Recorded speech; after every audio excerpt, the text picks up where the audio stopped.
Assalamualaikum warahmatullahi wabarakatuh.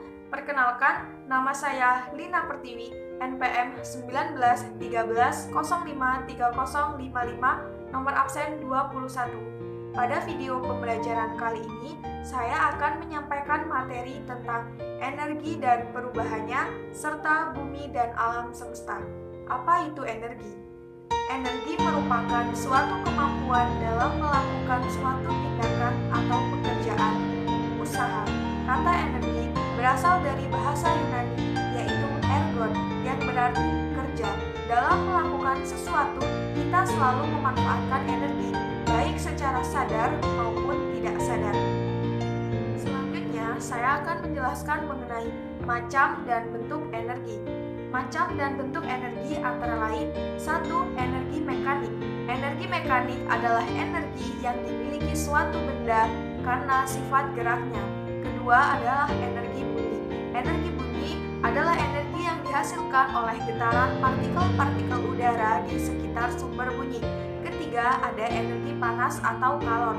Energi panas adalah energi yang terjadi karena pergerakan internal partikel menyusun dalam suatu benda. Yang keempat, ada energi cahaya. Energi cahaya adalah energi yang dihasilkan oleh gelombang elektromagnetik. Yang kelima, ada energi kimia. Energi kimia adalah energi yang dihasilkan karena adanya interaksi secara kimia dari reaksi kimia yang terjadi. Dan yang terakhir, ada energi nuklir. Energi nuklir adalah energi yang dihasilkan dari reaksi inti oleh bahan radioaktif. Apa saja sifat-sifat yang dimiliki oleh cahaya? Cahaya memiliki sifat-sifat, yaitu 1. Cahaya merambat lurus. 2. Cahaya dapat dipantulkan. 3. Cahaya dapat menembus benda bening. Yang keempat, cahaya dapat dibiaskan. Dan yang kelima, cahaya terdiri dari berbagai warna. Selanjutnya, saya akan menjelaskan mengenai perubahan energi. Suatu energi, manfaatnya baru akan dapat terlihat apabila energi tersebut mengalami suatu perubahan bentuk dari energi satu ke dalam energi yang lainnya. Contoh perubahan energi itu antara lain: yang pertama, perubahan dari energi listrik menjadi energi panas. Contohnya adalah setrika listrik. Yang kedua, perubahan dari energi listrik menjadi energi suara. Contohnya adalah radio. Dan yang ketiga, perubahan dari energi listrik menjadi energi gerak, misalnya terdapat pada kipas angin. Setelah kita mengetahui apa itu energi, macam-macam energi, contoh energi, dan perubahan energi, sekarang saya akan menjelaskan mengenai struktur bumi.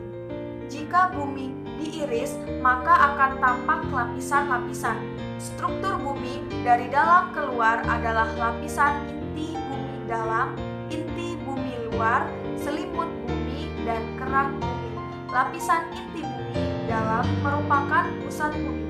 Lapisan inti bumi luar merupakan lapisan yang tersusun atas cairan yang sangat kental. Pada bagian atas lapisan selimut ini berbatasan dengan kerak bumi. Lapisan kerak bumi merupakan lapisan di mana makhluk hidup tinggal. Pada lapisan ini banyak terdapat batuan. Selain itu juga terdapat mineral dan tanah. Setelah kita membahas mengenai struktur tanah, sekarang saya akan menjelaskan mengenai proses pembentukan dan jenis-jenis tanah. Proses pembentukan tanah.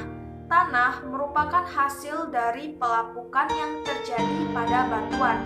Perubahan cuaca, suhu, dan tekanan udara dapat menyebabkan batuan menguai, kemudian pecah menjadi batuan-batuan yang lebih kecil lagi. Apabila terjadi hujan, butiran-butiran halus tersebut kemudian akan terbawa oleh air dan mengendap di daerah aliran. Pengendapan inilah yang nantinya menyebabkan munculnya tumpukan atau lapisan tanah yang kaya akan mineral.